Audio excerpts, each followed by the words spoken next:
In the Dragon Ball manga, I believe chapter 320, Frieza declared that Planet Namek has 5 minutes until it blows up. It took 9 chapters for the planet Namek to blow up. Now, the Infinite Tsukiyomi has 15 minutes until it activates. And considering the pacing of this week's chapter, something tells me it's going to take more than 9 chapters for the Infinite Tsukiyomi to activate.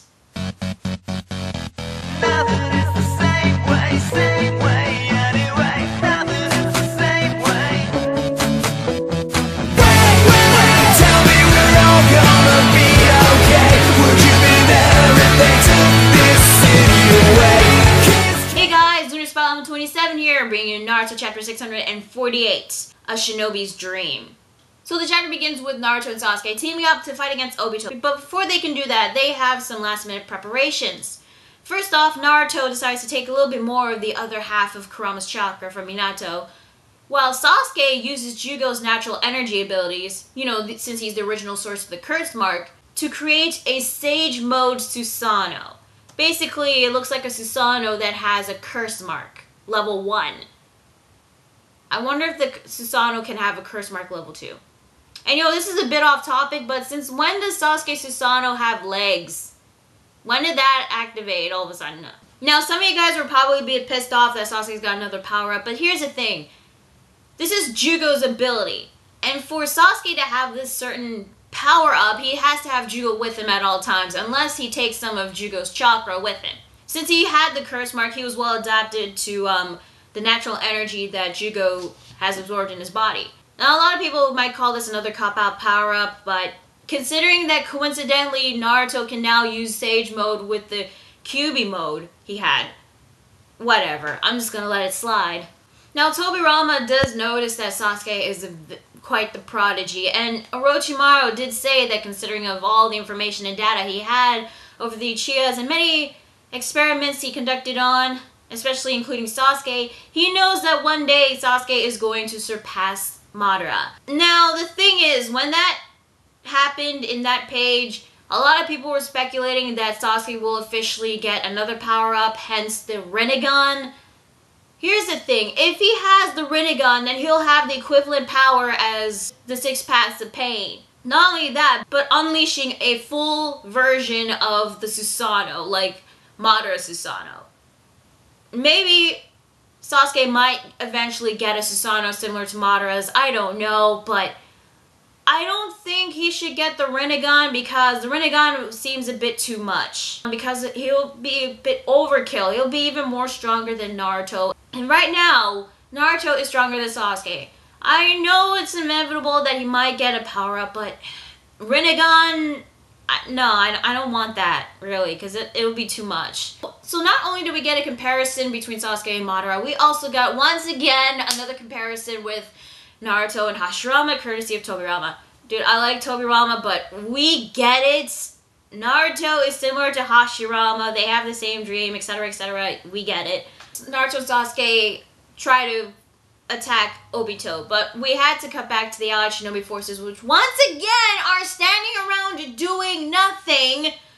Seriously, I mean, okay, you have like 15 minutes until the Infinite Tsukiyomi activates. I know that the Shinju, the God Tree, can absorb chakra, but they gotta at least come up with something to destroy it. Why don't they just go and try to deal with Madara while they're doing all this? Yeah, I know Madara is OP and Allied Shinobi forces cannot do anything, but they gotta at least do something. But I guess it's because in this chapter, the Allied Shinobi forces are still having doubts, even though Naruto's heart from the previous chapter spurred them on. And then Hashirama got a flashback of the last time him and Madara talked before they fought at the Valley of the End about Madara's true dream. And it seems that all the Allied Shinobi forces, I guess their thoughts are still connected because of Ino's Shinten no Jutsu. They're able to see the first Hokage's memories. And then we get a flashback of the very first Kage Summit. I actually thought this flashback was pretty cool. I mean, okay, we get to see the Kages, the very first Kages aside from Hashirama. Hashirama's not making a pretty good impression because even though he was so happy and relieved that all the Kages are together, he starts bowing and it wasn't looking good for him, especially in front of all the Kages and even his own brother. Now we actually get to see the other 4 Kages, the very first ones. First off is the right Kage. One of his distinctive characteristics is that he has not only an afro, but he also says, "Ya dig." Like how Kirby always says, "Kono yaro, baka yaro," like, fool you fool, like that. Now we get this Tsuchi Kage. For some reason, he looks like a cross between Inoki and the other Mizu Kage. I forgot his name, you know, the one with the mustache. I don't know why. It's just, his hair looks kind of different to me. Then we get the Mizukage. He looks like this really old man. Long beard and scar on his eye. Kind of looks like Dumbledore if he got a scar on his eye, if you ask me. And then we also get the Kazekage, which, not much is to say about his distinct characteristic, but he kind of looks a little bit like Gaara's dad, but with a different hairstyle, and he's got like a long turtleneck. But that's all I can actually say about these Kages. Don't know their names.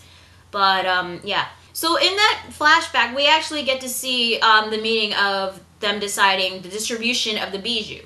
Now, this was actually something that Tobirama suggested. Not only that, but also a bit of a donation with the other 4 nations. However, Hashirama was okay with giving the Bijou away for free, but Tobirama just tells him to shut up, and then Hashirama starts moping. He's like, "I'm sad." I'll admit it's kind of funny. However, the flashback was cut short because we get to see the other 5 Kages heading towards the battlefield. Not only that, but also seeing a bit of the Hashirama versus Madara fight and Naruto and Sasuke versus Obito. Now, in the Naruto Sasuke versus Obito, Naruto and Sasuke used attack at the same time against Obito, but Obito uses Omnioten to create a shield. But considering that they're going to use Sage Mode against him, it's obviously going to break. So I don't know like when the hell they're going to actually cause some serious damage to Obito, because last time they did, he managed to heal up. Now, Madara and Hashirama, this is actually something I forgot to point out in the previous chapter. Madara actually created one of those chakra spikes, similar to like the ones that Nagato used.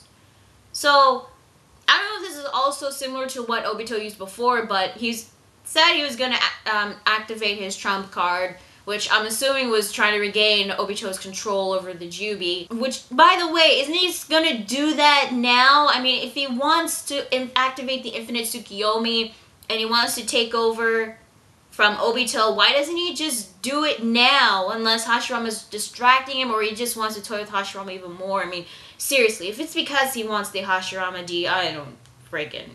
whatever. I can't believe I said Hashirama D. Oh my god. I can't believe I just said that. Anyway, we're back at the flashback, and we get to see more of the negotiations of the peace treaty. Not only that, but also the distribution of the Bijou. Yeah, we don't get to see the distribution itself, but we do get to see the negotiations, which I thought was pretty okay with the flashback. Now, the Kazekage, he didn't really care much about having a Bijou. All he wanted was a part of Konoha's land, since Asuna was surrounded by sand, and they needed some rich, fertile land for it. And not only that, but he also wanted 30% of the cut that their other 4 Kages are going to use to buy the Bijou. Raikage, Tsuchikage, the Mizukage, they call bullshit on that. But the Kazekage was saying that that's my offer, it stands, take it or leave it, otherwise no peace treaty for me. The Mizukage actually considered the fact that the 4 remaining nations could ally themselves to take down Wind Country. But Hashirama doesn't want this to happen, and he starts to bow again. He says that even though there have been tensions between these countries, everything that has been done was for the sake of their people, of their village. Hence, confrontation will be unavoidable even with this peace treaty. He says that even with this peace treaty, who knows how long the peace will last, knowing that it will be inevitable that they might go to war again. But there's one thing that Hashirama was certain, and it was that one day in the near future, there will come a time when all shinobi will stand with one another side by side, their hearts as one regardless of their affiliation. Which is what Hashirama's dream is. So the flashback ends, and the 5 Kages have finally reached the battlefield. And because of seeing Hashirama's memories, the allied shinobi forces have now been spurred on to help Hashirama make his true dream a reality while they stand together side by side. Hopefully they'll get to do something next week's chapter, and that is where the chapter ends. So yeah, that is Naruto chapter 648. What did I think? Well, it was okay. The only part I did like was seeing the flashbacks of the very first Kages. That was pretty cool. And we not only that, but we also get to see the bodyguards. Two of them, I noticed one of them was Mu, the next future Tsuchikage. The other one was the future second Raikage. And the other two I did not recognize. Yet one of the, I think was one of the Kages, I'm not sure. He had this weird dragon tattoo on his head. The other one looked an awful lot like Orochimaru because of the hairstyle, but I know it's not Orochimaru, but I don't know, maybe it's a bit of a coincidence. I did like this flashback. I mean, the meeting was pretty cool, and learning about the politics and the negotiations of creating the very first peace treaty for the very first time. Although we do know that eventually the war will happen and there's going to be some conflicts between these nations. I was actually hoping to see at least the distribution of the bijou, at least come to terms of who gets who, but we didn't get to see that because this is just showing Hashirama's real dream, his dream of peace in the Shinobi Nation, which is okay, but I don't know, this flashback felt like it was slowing down the chapter. Not much progress has been made. The only progress I've seen so far was the Allied Shinobi forces are once again spurred on to fight, even though they did that in the previous chapter. And here we actually get Sasuke's new advanced Susanoo, a Sage Mode Susanoo using Juugo's natural energy. I don't know if I can count this as an official power-up, because if this is an official power-up, he has to have Juugo with him at all times for that to happen. To be honest, the pacing of this week's chapter is once again slow. I mean, no wonder the Naruto Shippuden anime is gonna have to come up with fillers and flashbacks to fill up the time.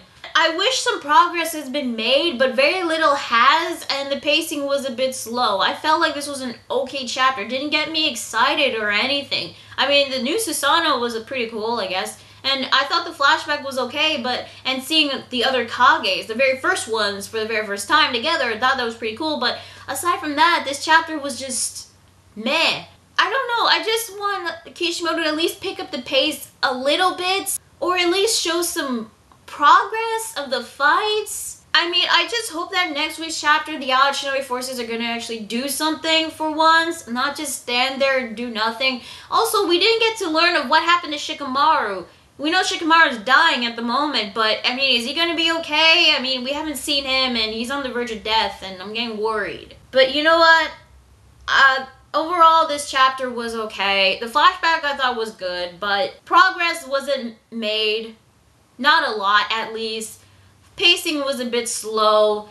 Kishimoto's just dragging this series. I know he wants to make money, but, I mean, I just wish he could pick up the pace a little. And also the whole speculation of Sasuke getting the Rinnegan because he's compared to Madara, which, okay, fine, but I don't want Sasuke to get the Rinnegan because if he does, that means he's gonna be stronger than Naruto. And honestly, considering the whole rivalry thing, I just don't care about it anymore. I don't know why. I just lost excitement for this war. I just lost excitement for the fights. I just want to see something really cool, I guess. Or at least see the Infinite Tsukiyomi to activate, or at least see something. Aside from, like, once again, spurring on the emotions of the Allied Shinobi forces. Becoming determined to fight. Even though we had that in the previous chapter. Hopefully they'll get to do something. I don't know what they can do, but overall the chapter was okay. Pacing was a bit slow. It felt dragged on, and I don't know, I just lost the excitement now. I don't know. But hopefully next week's chapter more will happen, and probably some more exciting stuff. So yeah, that is Naruto chapter 648. I'm Nurse Problem 27, and I will see you guys later. Bye.